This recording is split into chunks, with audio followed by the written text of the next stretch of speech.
इस डॉस की बात करेंगे कि डॉस क्या होता है।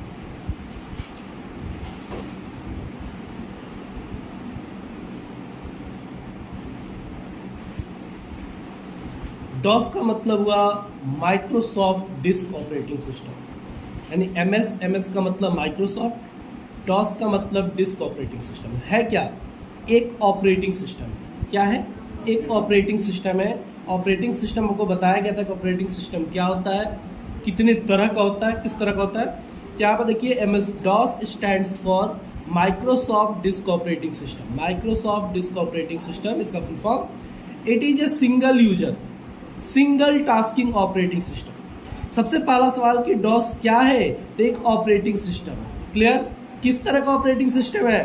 तो सिंगल यूजर सिंगल टास्किंग। मतलब क्या हुआ? सिंगल यूजर का मतलब एक व्यक्ति एक बार में कोई एक ही काम कर सकता है। हो जाएगा? सिंगल यूजर सिंगल टास्किंग के बारे में मैंने आपको बताया था ऑपरेटिंग सिस्टम के भी समय। It is also known as CUI। दो तरह के ऑपरेटिंग सिस्टम होते हैं, CUI and GUI, graphics interface के हिसाब से। तो ये CUI है। CUI का मतलब कैरेक्टर यूजर इंटरफेस, यानी ये एक ऐसा ऑपरेटिंग सिस्टम है जिसमें सिर्फ कैरेक्टर होते हैं, कोई भी ग्राफिक्स नहीं होता है। ठीक है, ये एक तरह का ऑपरेटिंग सिस्टम है।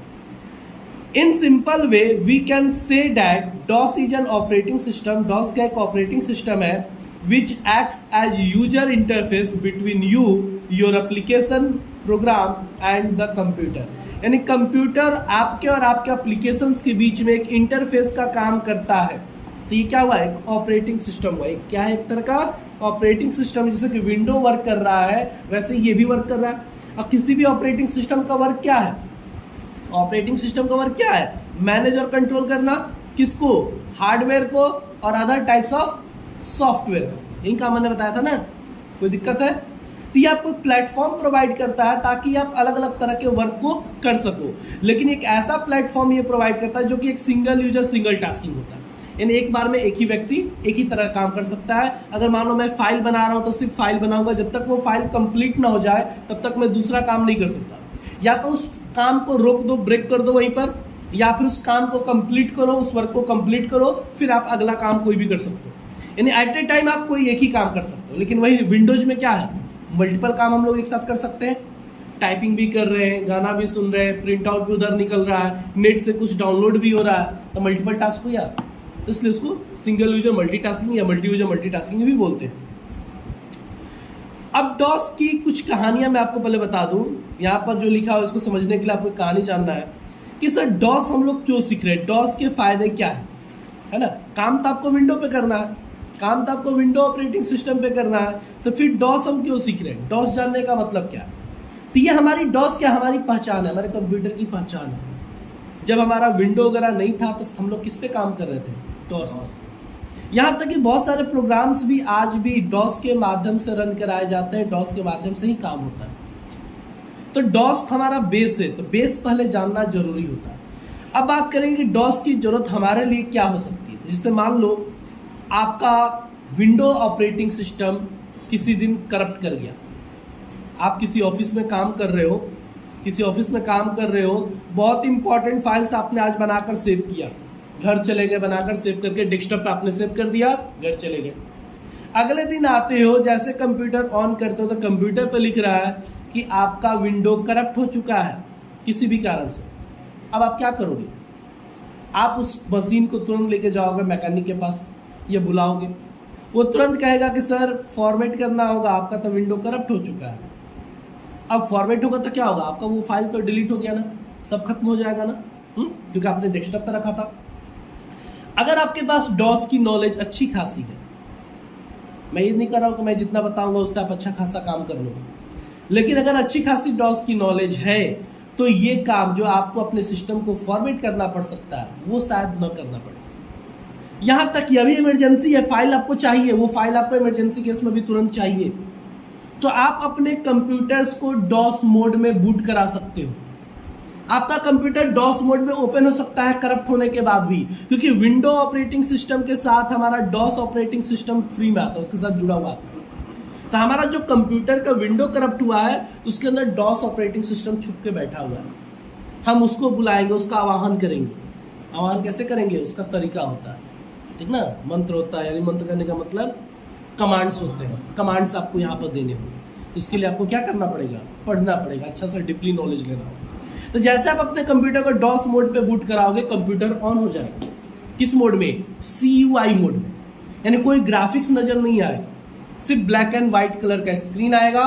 और आपको ज्ञान है, अगर आपको कमांड पता है तो कमांड आप टाइप करिए कीबोर्ड से और आप अपना फाइल निकाल सकते हैं। आप यानी जो फाइल आपने डेस्कटॉप पे सेव किया था, उस फाइल को कॉपी करके पेन ड्राइव में ले सकते हैं, उस फाइल को प्रिंट कर सकते हैं, है कि नहीं, या कहीं और भी आप कट कॉपी पेस्ट कर सकते हैं, तो आपका फाइल तो रिकवर हो जाएगा ना। दूसरा, डॉस के माध्यम से सिर्फ यही नहीं, मैं एक छोटा सा एग्जांपल बस दे रहा हूँ, बहुत सारे काम होते हैं। एक और एग्जांपल देता हूँ डॉस का यूज में। आप अपने लैपटॉप का पासवर्ड डालकर भूल जाते हो कभी, उस केस में भी आप डॉस से अपने कंप्यूटर को रिकवर कर सकते हो। आप अपने कंप्यूटर का पासवर्ड तोड़ सकते हो डॉस के माध्यम से। यहां तक कि बहुत सारा पेन ड्राइव में मेमोरी कार्ड आपने देखा होगा, मेमोरी में लगाते हैं, मोबाइल में तो काम नहीं करता है, वही सिस्टम में दिखाता है, शो करता है। उस अवस्था में वो फॉर्मेट भी नहीं होता है। अगर आप उसे फॉर्मेट भी करना चाहो सिस्टम से तो फॉर्मेट नहीं होगा। आप चाह जाओ तो डॉस कमांड से कमांड डालकर डॉस में जाकर उसको फॉर्मेट किया जा सकता है इजीली। इस सब छोटी छोटी चीज़ों के लिए डॉस का कम से कम बेसिक ज्ञान आपके पास होना चाहिए। अगर आपको अच्छा लगे, इंटरेस्टेड लगे, तो आप और आगे पढ़ाई करिए इससे रिलेटेड, ठीक है। अब तो बहुत सारा कुछ यूट्यूब का ज़माना है, आप यूट्यूब से भी बहुत कुछ सारे पढ़ाई पढ़ सकते हो, कहीं जाने की भी जरूरत नहीं है, बस सीखने का ललक होना चाहिए कि मुझे सीखना है, आप सीख सकते। बात समझ आ गई। अब यहाँ एक सवाल उठता है कि सर अगर विंडो करप्ट हो चुका है तो फिर डॉस कैसे ओपन हो जाएगा? हाँ, विंडो, अगर हमारे सिस्टम का विंडो करप्ट हो गया तो डॉस को हम बुलाएंगे तो डॉस कैसे आ जाएगा? वो तो उसी के अंदर था ना, तो वो भी तो मर गया होगा। नहीं, ऐसा नहीं होता। हमारे डॉस के अंदर, यानी सबसे पहले विंडो के अंदर बता दूं, तो विंडो को जब हम लोग ओपन करते हैं तो ओपन होने के दौरान 10,000 से अधिक का फाइल लोड होता है। कहां से कहां? सेकेंडरी मेमोरी से प्राइमरी मेमोरी में, रैम में, जिसको मैंने बूटिंग प्रोसेस बताया था। यानी बूटिंग प्रोसेस के दौरान हमारा जो ऑपरेटिंग सिस्टम होता है वो लोड होता है सेकेंडरी से प्राइमरी में। तो यहाँ पर हजारों फाइल लोड होते हैं, अगर कुछ फाइल करप्ट हो गया तो आपका सिस्टम ऑन नहीं होगा। लेकिन वही डॉस कहता है कि मुझे हजारों फाइल की जरूरत नहीं है, मेरे साथ में हजारों लोग हैं, लेकिन मुझे उन हजारों फाइलों की जरूरत नहीं है, मुझे बस 3 फाइल की जरूरत है। बस 3 फाइल मुझे चाहिए। वो 3 फाइल आपको यहां पर लिखे गए हैं, io.sys, ms.sys और command.com। ये 3 फाइल है जो डॉस के लिए नेसेसरी है। अगर ये भी करप्ट कर गया हो तब तो कोई तरीका नहीं आपको बचाने का, यानी आपके सिस्टम को रिकवर करने का। अब आपको फॉर्मेट के अलावा कुछ नहीं कर सकते आप। तो आपके डॉस के साथ जो 3 फाइल बूट करता है उसका नाम क्या है? IO का मतलब इनपुट और आउटपुट, सिस का मतलब सिस्टम, यानी इनपुट आउटपुट सिस्टम फाइल है, MS-DOS सिस्टम फाइल है और command.com फाइल है। ये 3 फाइल नेसेसरी है उसके लिए। अगर ये तीनों फाइल है तो आप अपने कंप्यूटर्स को बूट करा सकते हो डॉस में। बात समझ आ गई।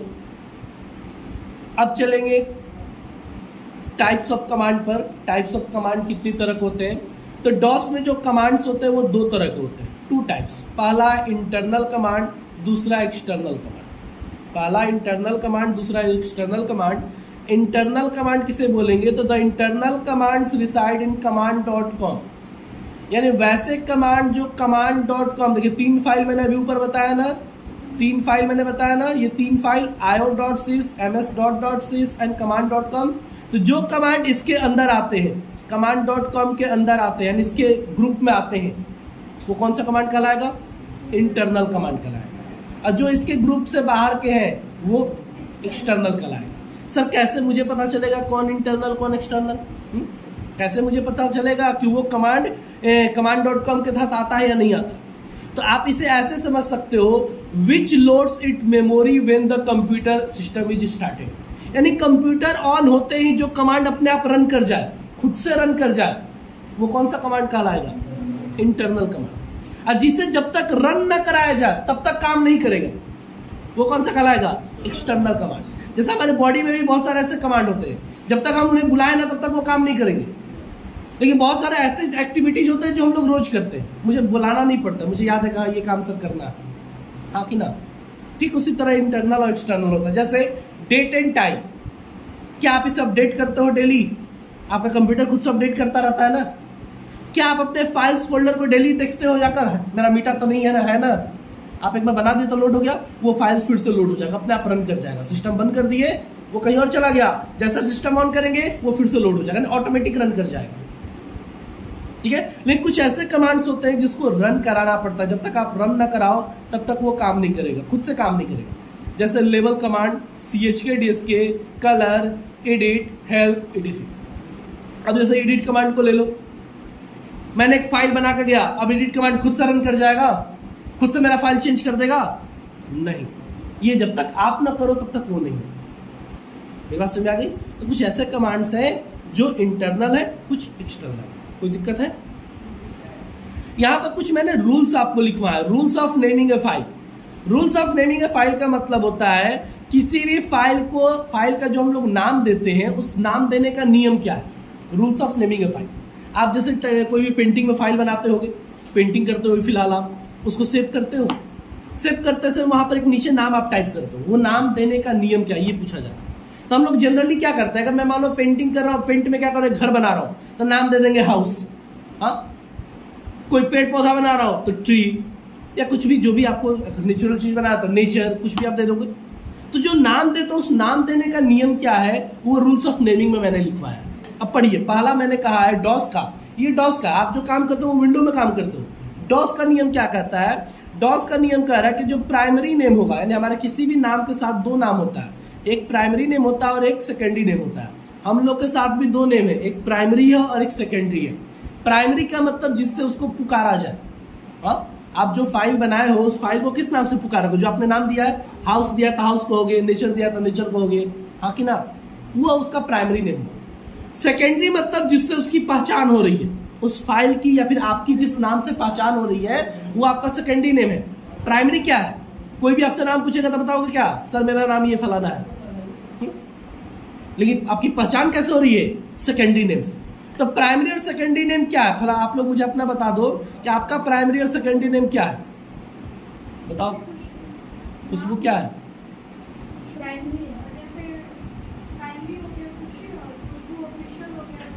अच्छा, और कोई? प्राइमरी पावर और सेकेंडरी सिंह। प्राइमरी पावर और सेकेंडरी सिंह। और कोई? और कोई? हाँ, तुम्हारा क्या नाम है? बाबू बुचिया। चलो ठीक है, लक्ष्मी है। यहाँ पर मैं बता दूं, नाम मतलब मल्टीपल नेम की बात नहीं हो रही है। मैंने कहा पुकार, शादी वाला ना मैटर सोचिएगा, पुकार और राशि नेम दो चीज पूछा जाता है, वो बात नहीं हो रही है। आपके साथ आप फॉर्म भी भरते होगे तो first name and last name पूछा जाता है। ये दो नेम ऐसे होते हैं, पहले नेम से आपको पुकारा जाता है, ए फलाना आ जाओ।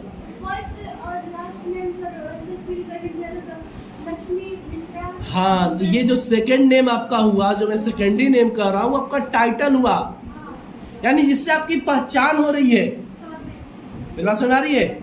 आपको जिस नाम से पुकारा जा रहा है, मैं जिस नाम से आपको पुकारूंगा, हाँ, वो आपका प्राइमरी हुआ, जो भी आपका नाम रखा गया है, जो आपके माता पिता ने आपको दिया हुआ है।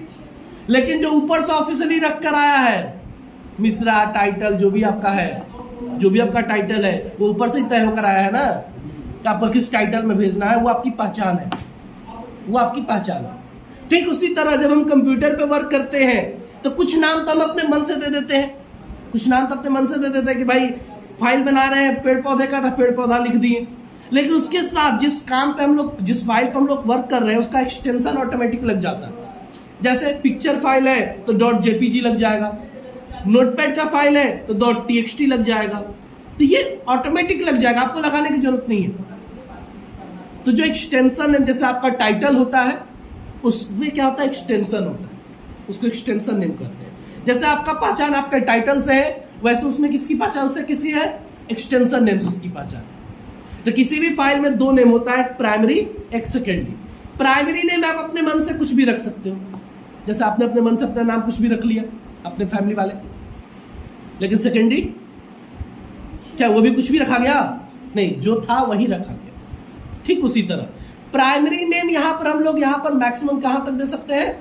8 कैरेक्टर तक। मैक्सिमम 8 कैरेक्टर का प्राइमरी नेम हम लोग यहां पर मेंशन कर सकते हैं। सेकेंडरी नेम 3 कैरेक्टर तक का दे सकते हैं, 3 कैरेक्टर से अधिक का सेकेंडरी नेम नहीं होता है। ये पुरानी बातें थी, लेकिन अब जो एक्सटेंशन नेम आ रहा है वो 4 कैरेक्टर का आ रहे हैं, तो वो ब्रैकेट में लिखा हुआ क्या देना है? एक्सटेंशन नेम देना। एक्सटेंशन नेम कहने का मतलब जैसे .txt नोटपैड का होता है, .bmp पेंट के लिए होता है, .bmp .png .jpg पिक्चर के लिए होता है, .mp4 वीडियो फाइल के लिए होता है, सुनोगे ना, .mp3 ऑडियो फाइल के लिए होता है। तो ये सारे क्या है? एक एक्सटेंशन नेम है जिससे उसकी पहचान हो रही है। ओके, तो वो आप कितने कैरेक्टर तक का दे सकते हो? यहाँ पर 3 कैरेक्टर तक का। स्पेशल कैरेक्टर आप यूज नहीं कर सकते हो, नाम के बीच में कोई भी स्पेशल कैरेक्टर या स्पेस आप यूज नहीं कर सकते। जैसे मान लो मेरा नाम हुआ सत्यम, तो मैंने अपना नाम दे दिया सत्यम, यहाँ पर सत्यम लिख दिया, एक स्पेस दे दिया और फिर लिख दिया चौबे। नहीं लिख सकते। मुझे सत्यम चौबे लिखना है तो मैं पूरा लिखूंगा सत्यम और उसी के साथ चौबे, बिना स्पेस का। मेरी बात समझ आ रही है? फाइल नेम के बीच में कोई भी स्पेस, कोई भी स्पेशल कैरेक्टर नहीं देंगे। ईमेल आईडी कोई दिक्कत है? रूल्स ऑफ नेमिंग समझ में आ गया?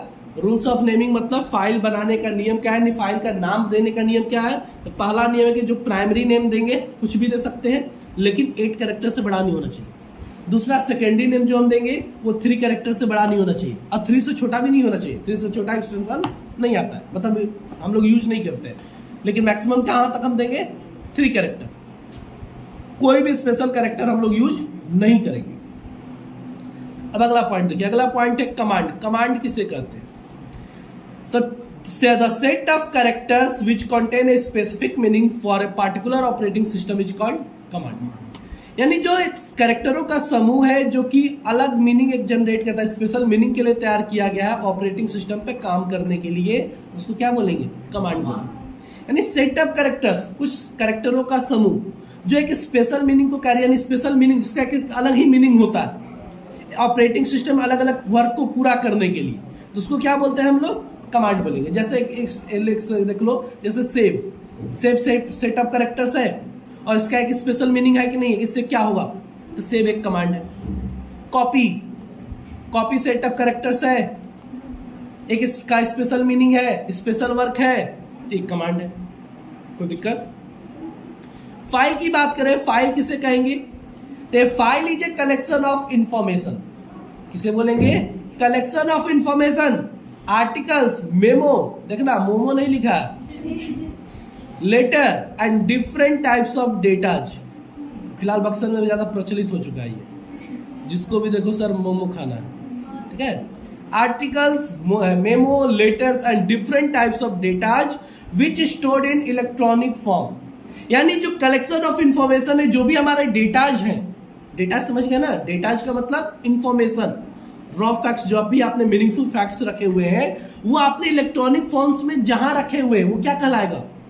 फाइल कहलाएगा। जैसे मैं जो बोल रहा हूं आपने उसको लिख लिया, जहां पर लिखा वो क्या कहलाएगा? फाइल कहलाएगा। लेकिन हम लोग कंप्यूटर फाइल की बात कर रहे हैं तो इलेक्ट्रॉनिक फॉर्म में लिखेंगे, ठीक है। इसलिए यहां पर एक शब्द लिखा हुआ है electronic form on a disk. हमारे डिस्क में इलेक्ट्रॉनिक फॉर्म में जहां पर भी हमारा डेटा स्टोर होता है, जिस जगह पर, उसको क्या बोलेंगे? फाइल। ओके, बात करेंगे अगर डायरेक्टरी के। छोटे छोटे पॉइंट्स आपको याद होना चाहिए। डायरेक्टरी मतलब फोल्डर। फोल्डर का तो नाम सुने हो ना? फोल्डर को ही डायरेक्टरी कहते हैं। फोल्डर नहीं, इंफॉर्मेशन, कलेक्शन ऑफ इंफॉर्मेशन नहीं बोलेंगे। बता रहा हूँ, पहले सुन लीजिए।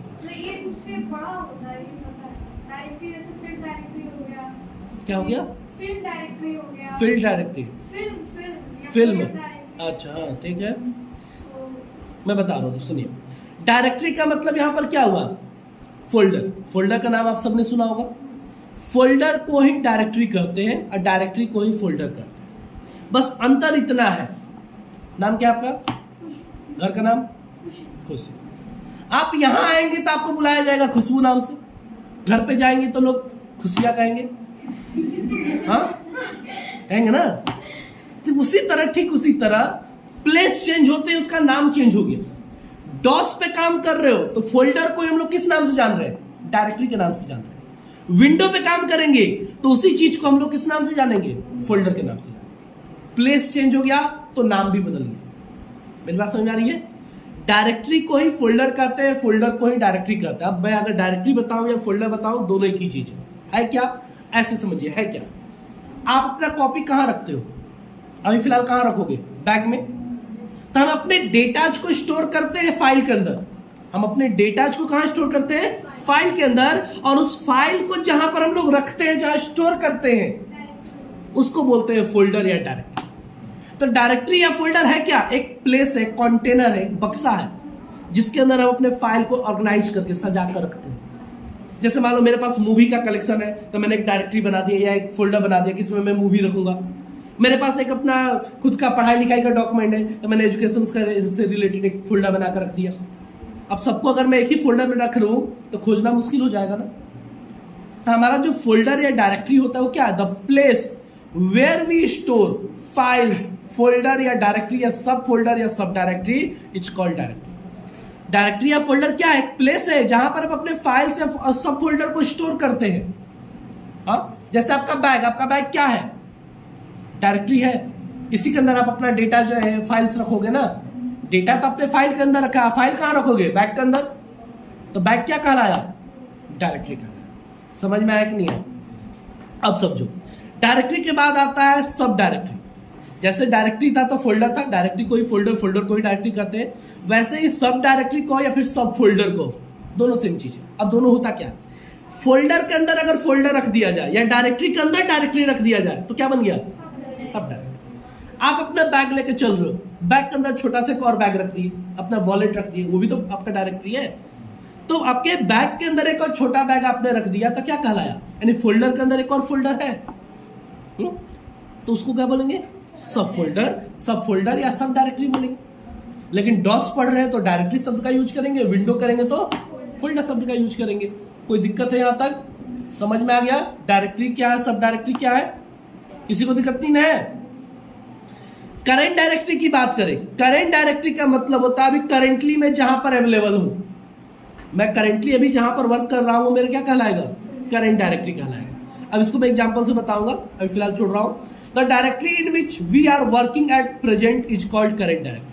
अभी हम प्रेजेंट में जहां पर है, जहां पर वर्क कर रहे हैं, वो मेरा क्या कहलाएगा? करेंट डायरेक्टरी कहलाएगा। आगे आता है रूट डायरेक्टरी या फिर इसको मेन डायरेक्टरी भी कहते हैं। रूट डायरेक्टरी या फिर मेन डायरेक्टरी कहते हैं। The directory in which all the sub directory और files are stored is called root या मेन डायरेक्टरी। जहां पर सारे डायरेक्टरी और फाइल्स सेव है उसको क्या बोलेंगे? रूट या मेन डायरेक्टरी। अब इसको कहानी से समझते हैं। देखिए, यहां पर मैंने एक फोल्डर बनाया, मैंने एक फोल्डर बनाया, ये बड़ा सा, ठीक है। अब मैंने इसका नाम दे दिया ए। इसका नाम क्या है? इस फोल्डर का या डायरेक्टरी का नाम क्या है? ए। इसके अंदर मैंने एक और फोल्डर बना दिया, फोल्डर यानी डायरेक्टरी। इसका नाम मैंने दे दिया बी। इसके अंदर दो मैंने और बनाया, इसका नाम है सी, इसका नाम है डी। अभी मैं यहां पर हूं, मैं किसके अंदर हूं? डी के अंदर हूं। तो डी क्या कहलाया? मेरा करंट डायरेक्टरी कहलाएगा। डी मेरा क्या कहलाएगा? Current directory. यहां पर जो ए नाम का डायरेक्टरी है, इसी के अंदर बाकी लोग है ना, तो ये क्या कहलाएगा? हाँ, मेन डायरेक्टरी। मेन डायरेक्टरी या फिर रूट डायरेक्टरी। अभी जो मैंने अभी लिखवाया, मेन डायरेक्टरी या रूट डायरेक्टरी किसको बोलेंगे? जिसके अंदर बाकी सब है। ये क्या कहलाया? मेन या रूट डायरेक्टरी। अब बाकी सब ये क्या कहलाया? सब डायरेक्टरी। ये सारे सब डायरेक्टरी। ये जो दो है ये बी वाले के अंदर है ना, सी और डी बी के अंदर है, तो सी और डी बी के सब डायरेक्टरी है। अब बी किसका सब डायरेक्टरी है? ए का। इसके अंदर आप अपना फाइल्स भी रख सकते हो, डेटा रख सकते हो। समझ में आ गया? तो रूट डायरेक्टरी, मेन डायरेक्टरी या करेंट डायरेक्टरी या सब डायरेक्टरी या डायरेक्टरी, ये चारों चीजों में कहीं भी आपको कोई कंफ्यूजन है तो मुझसे पूछ सकते हैं। है नहीं ना? आगे बढ़े। अब देखिए यहां पर फिर फोल्डर के बारे में लिखा हुआ है, तो साफ बताया, जो मैंने अभी समझाया आपको वही बात लिखा हुआ है। द डायरेक्टरी और sub directory in DOS is called folder in window. Window में डायरेक्टरी को ही हम लोग किस नाम से जानते हैं? फोल्डर के नाम से जानते हैं। और वही फोल्डर को विंडो डॉस में किस नाम से जानते हैं? तो डायरेक्टरी के नाम से जानते हैं। कोई दिक्कत नहीं है। अब यहां पर प्रॉम्प्ट होता है। प्रॉम्प्ट क्या होता है? अगर आपसे पूछा जाए कि डॉस प्रॉम्प्ट या फिर डॉस प्रॉम्प्ट करके भी पूछा जाए, DOS, अब प्रॉम्प्ट, या नॉर्मल प्रॉम्प्ट पूछा जाए तो आप बता देना द प्लेस, एक प्लेस है और platform where any commands run is called prompt. जहां पर हमारे सारे कमांड रन करेंगे डॉस में, उस जगह को हम लोग क्या बोलेंगे? प्रॉम्प्ट बोलेंगे। जहां से हम लोग कमांड लिखना स्टार्ट करेंगे, बहुत सारे कमांड मैंने नीचे आपको लिखवाया है, उस जगह को हम लोग क्या बोलेंगे? प्रॉम्प्ट बोलेंगे। तो डॉस में बाय डिफॉल्ट जब डॉस को ओपन किया जाएगा तो वहां पर सी क्लोन ऐसे लिखा हुआ आएगा, सी क्लोन स्लैश ऐसे, तो ये क्या कहलाएगा? प्रॉम्प्ट कहलाएगा। यहीं पर हम लोग अपना कमांड, यहां से कमांड लिखना स्टार्ट करेंगे, तो ये सी प्रॉम्प्ट, क्या बोलेंगे इसको? सी प्रॉम्प्ट। अगर यहाँ डी लिखा रहता तो बोलेंगे डी प्रॉम्प्ट, एफ लिखा रहता है एफ प्रॉम्प्ट, ई लिखा रहता है ई प्रॉम्प्ट, ठीक है। अगर आप इसे चेंज करना चाहती हो, अगर आप इसे प्रॉम्प्ट आप चेंज करना चाहते हो तो आप देखो चेंज करने के लिए ये सारे कमांड यूज कर सकते हो। आप चाहते हो कि सर इसकी जगह पर इक्वल टू लिखा हुआ है, हाँ, तो आप क्या लिखोगे? $Q लिखकर इंटर कर देना, सी क्लोन स्लैश की जगह पे क्या आएगा? इक्वल टू लिखा हुआ है। $, करोगे तो यहाँ पर इक्वल टू की जगह पर आप क्या लिखा होगा? डॉलर लगा हुआ आएगा। अगर चाहते हो सर यहाँ पर सी क्लोन स्लैश की जगह पर मेरा करंट टाइम शो करे तो आप ST कर देना, $T कर देना, करंट टाइम हो जाएगा, करंट डेट हो जाएगा, डॉस का वर्जन आ जाएगा, ग्रेटर देन साइन आ जाएगा, लेस देन साइन आ जाएगा। फिर से आपको पुराना वही सी प्रॉम्प्ट वाला चाहिए तो आप $P $G कर देना, डॉस प्रॉम्प्ट हो जाएगा। मेरी बात समझ आ रही है? मैं करके कुछ दिखा रहा हूं, उससे पहले एक और चीज हम लोग समझेंगे, हाउ टू स्टार्ट। पहले ओपन करना तो आना चाहिए ना, अब तो ओपन करने की क्रिया होगी। तो देखो, अगर मैंने आप लोग को कमांड यहाँ पर मैंने कुछ लिखा हुआ है लेकिन मैंने आपको कुछ और लिखवाया, मेरे नोट्स में मैंने कहा यहाँ के बाद मैंने अपना पॉइंट चेंज कर दिया है ना, ठीक है। तो ये क्यों मैंने चेंज किया वो समझो। हमारा ऑपरेटिंग सिस्टम क्या है? विंडो है ना, हमारे कंप्यूटर में ऑपरेटिंग सिस्टम क्या है? विंडो। और विंडो पर रहकर हम लोग डॉस को रन कराएंगे, डॉस पे काम करेंगे, डॉस के बारे में जानेंगे। तो विंडो के पुराना वर्जन अगर होता, जैसे एक्सपी होता, तो एक्सपी पे सारे कमांड बाय डिफॉल्ट रन कर जाते, अपने से हम लोग रन करा सकते। लेकिन हम लोग के पास क्या है? 7 है, 8 है, 10 है, 11 है, और उस पर मुझे अपने डॉस को रन कराना है। तो आपके सारे कमांड जो होते हैं, जो आगे कमांड आपको लिखवाया गया है, जैसे सारे कमांड लिखवाया गया है ना, ये सब काम नहीं करेंगे। अगर मैं इस कमांड, इस ऑप्शन के माध्यम से अगर मैं ओपन कर दूं तो आपका कोई कमांड रन नहीं करेगा। डेट, टाइम, जो भी कमांड मैंने आपको लिखवाया वो काम ही नहीं करेगा। तो फिर हम लोग तो सीख ही नहीं पाएंगे। तो मैंने एक तरीका निकाला। मैंने क्या किया, अब तो हमारे पास लेटेस्ट वर्जन है, या तो 7 है, नहीं तो 10 है, नहीं तो 11 है, ये सब है। एक्सपी तब काम हो नहीं रहा, एक्सपी बहुत पुराना हो चुका, एक्सपी हम लोग ने छोड़ दिया। अब हम लोग जो ऑपरेटिंग सिस्टम यूज करें उस पर ये सारे कमांड रन करें, उसके लिए क्या करना है? कमांड प्रॉम्प्ट को एडमिनिस्ट्रेटर के मोड में रन करा देना। अब एडमिनिस्ट्रेटर मोड में ये रन कर जाएगा तो जो भी मैं कमांड आगे आपको बताऊंगा वो सारे कमांड काम करेंगे, वर्क करेंगे, रन कर जाएंगे। मेरी बात समझ आ रही है?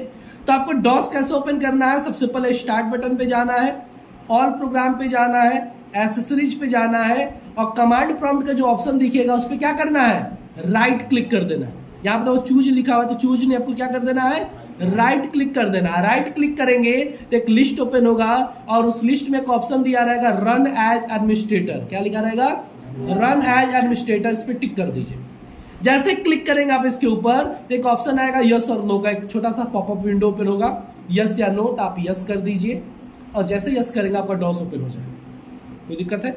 उसके बाद आप जो भी कमांड दिया गया उसको रन कराएंगे तो काम करेगा। मैं दिखा देता हूँ कैसे रन कराना है। तो यहां तक किसी को दिक्कत है ओपन करने में? नहीं, मैं ओपन करके भी दिखाऊंगा। ये कमांड आप यूज नहीं करेंगे, इस कमांड से भी ओपन होगा, लेकिन वही काम कि एडमिनिस्ट्रेटर मोड में ओपन नहीं होगा, नॉर्मल मोड में ओपन हो जाएगा। तो नॉर्मल मोड में ओपन होगा तो भाई आपका कमांड तो रन करेगा नहीं, एडमिनिस्ट्रेटर मोड में जब रन कराएंगे तो ही काम करेगा फिलहाल, ठीक ना। पुराना वर्जन होता है या फिर डॉस ऑपरेटिंग सिस्टम होता है, इसके अंदर विंडो ना होकर होगा तो क्या होता? डॉस रहता, तब तो काम करता, तब तो इजिली काम करता। लेकिन विंडो हम लोगों में 7, 8, 10 है और उस पर मुझे डॉस को बूट कराना है। इसके लिए मुझे क्या करना होगा? रन एज एडमिनिस्ट्रेटर करके रन कराना होगा। तो कैसे कराएंगे? देखिए स्क्रीन पर सबसे पहले स्टार्ट बटन पे जाएंगे। स्टार्ट बटन में जाकर देखेंगे ऑल प्रोग्राम। तो मेरा विंडोज 10 है, इसमें ऑल प्रोग्राम नहीं है, यानी ऑल प्रोग्राम बाय डिफॉल्ट देखो ऑल एप्स यहाँ से ओपन है, ठीक ना। ये ऑल एप्स यहाँ पर आ चुका है। तो मैं डायरेक्ट सर्च कर लूंगा कमांड प्रॉम्प्ट। कमांड प्रॉम्प्ट आ गया। आप लोगों का कहाँ मिलेगा? ऑल प्रोग्राम एसेसरीज के अंदर जाएंगे तो आपको मिल जाएगा कमांड प्रॉम्प्ट। आगे कमांड प्रॉम्प्ट, इसके ऊपर राइट क्लिक कर दीजिए। जैसे राइट क्लिक करेंगे एक ऑप्शन दिख रहा है रन एज एडमिनिस्ट्रेटर, क्लिक कर दीजिए। जैसे क्लिक करेंगे यस और नो का ऑप्शन आएगा, आ रहा है। आपको क्या करना है, यस कर देना है।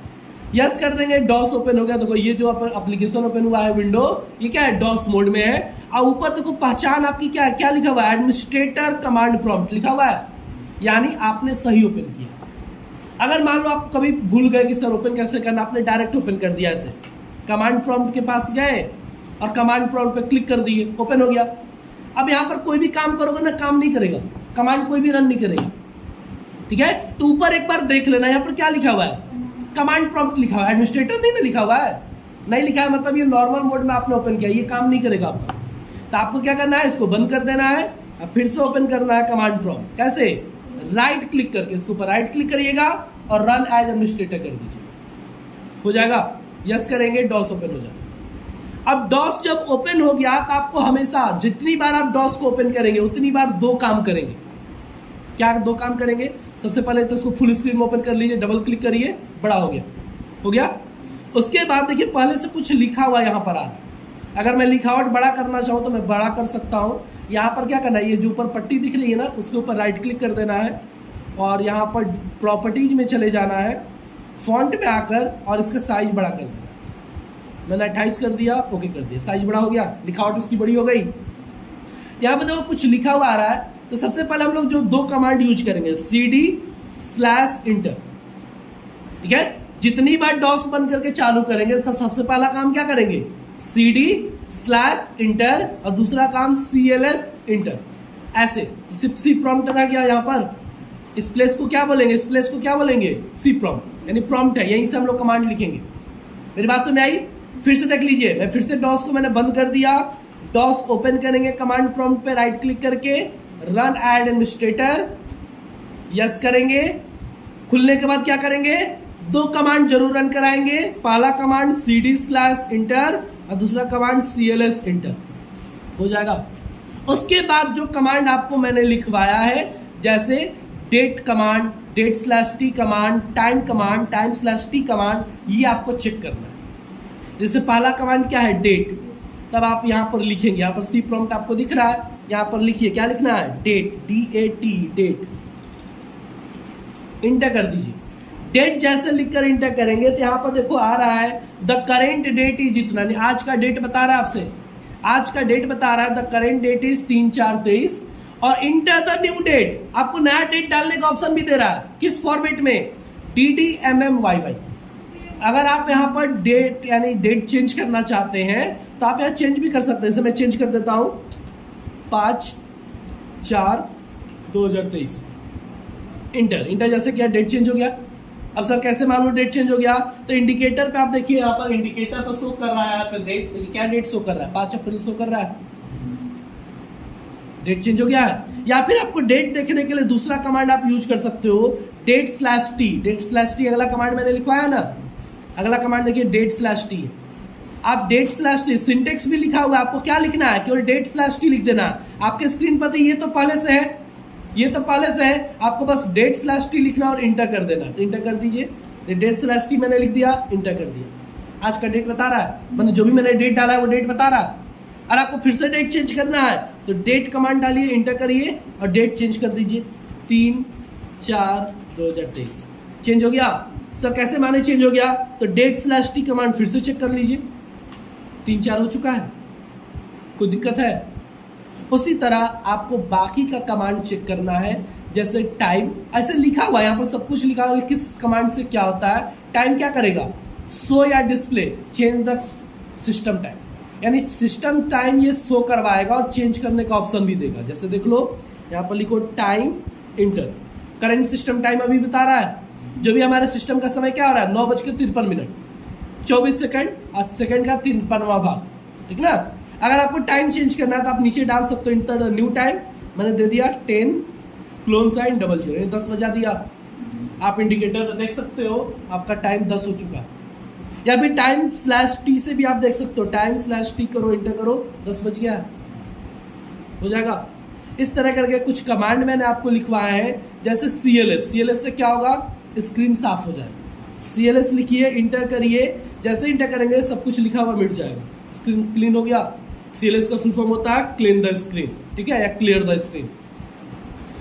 उसी तरह हाँ नहीं, बैक स्पेस ऊपर नहीं जा सकते। अगर आप एक लाइन में है तो उस लाइन में आप कैरेक्टर्स मिटा सकते हैं, लेकिन अगर आप इंटर कर चुके हैं तो ऊपर नहीं जा सकते। ठीक है। वीआर करता है क्या है, आपको वर्जन बताएगा कि आप कौन सा ऑपरेटिंग सिस्टम यूज कर रहे हो और उसका वर्जन क्या है। देखो वीईआर लिखकर इंटर कर देना, वीईआर इंटर, वर्जन बता रहा है कि आप माइक्रोसॉफ्ट विंडोज पे काम कर रहे हो, वर्जन क्या है 10.0 बता रहा है। उसी तरह अगला कमांड आपका है VOL, अगला कमांड क्या है VOL यानी वॉल्यूम नंबर बताएगा आपको कि आप किस ड्राइव में काम कर रहे हो, उसका वॉल्यूम नंबर क्या है। तो VOL लिखो, इंटर करो। अब आप किस ड्राइव में हो, ड्राइव सी ड्राइव में हो ना, सी ड्राइव में, तो CC लिख रहा है ना, मतलब सी ड्राइव में हो। D लिखा रहता तो मतलब D ड्राइव में हो, E लिखा रहेगा तो E ड्राइव में हो। जो नाम यहाँ पर लिखा हुआ है मतलब आप उस ड्राइव में हो। Has no label, no label कहने का मतलब उसका कोई नाम नहीं है। नाम नहीं होने का मतलब क्या हुआ समझो, आप यहाँ पर अपना माई कंप्यूटर ओपन करो। माई कंप्यूटर जब हम ओपन करेंगे तो दिस पीसी में जाते हैं ना, यहाँ पर ये देखो, यहाँ पर सी टाइप डी टाइप दिखता है ना, तो देखो मैंने नाम क्या रखा है, लोकल डिस्क लिखा रहता, अक्सर देखा होगा आपने, local disk C, local disk D लिखा है ना। तो लोकल डिस्क का मतलब होगा कोई नाम उसका नहीं है, कोई लेवल नहीं है। लेकिन बाकी सबका देखो मैंने लिखा है डोंट टच। यहाँ पर लोकल डिस्क क्यों नहीं लिख रहा है, क्योंकि मैंने उसका लेवल दिया हुआ है, मैंने नाम दिया हुआ है। अगले में भी देखो इट्स ओके मैंने लिखा हुआ है, मैंने नाम दिया हुआ है। लेकिन इसमें मैंने कोई नाम नहीं दिया, इसलिए क्या लिख रहा है लोकल डिस्क। कि भाई लोकल डिस्क लिखने का मतलब क्या हुआ, नो लेबल, कोई लेबल यानी कोई नाम उसका नहीं दिया है। जिसका सीरियल नंबर क्या है तो सीरियल नंबर दिया हुआ है रहेगा। उसी तरह अगला कमांड एग्जिस्ट, यानी आपको अगर डॉस को बंद करना है, डॉस से बाहर निकलना है, EXIT कमांड यूज करो। इंटर जैसे करोगे डॉस बंद हो जाएगा, बंद हो गया। तो मैंने कुछ कमांड्स आपको लिखवाया, कल का काम आपका यही है कि आप सबसे पहले डॉस को ओपन करना सीखें रन एडमिनिस्ट्रेटर से। जितनी बार ओपन करेंगे उतनी बार दो कमांड आपको यूज करना है, कौन सा, CD/CLS, है ना। कॉपी पे नोट कर लिए है, कॉपी पे नोट कर लीजिए। दो कमांड आपको यूज करना है, कौन सा, पहला कमांड डॉस ओपन करने के बाद ही CD/इंटर और दूसरा कमांड CLS इंटर, ये दो कमांड आपको यूज करना। ठीक है, आज के लिए इतना ही, आगे आप लोग कल के क्लास में।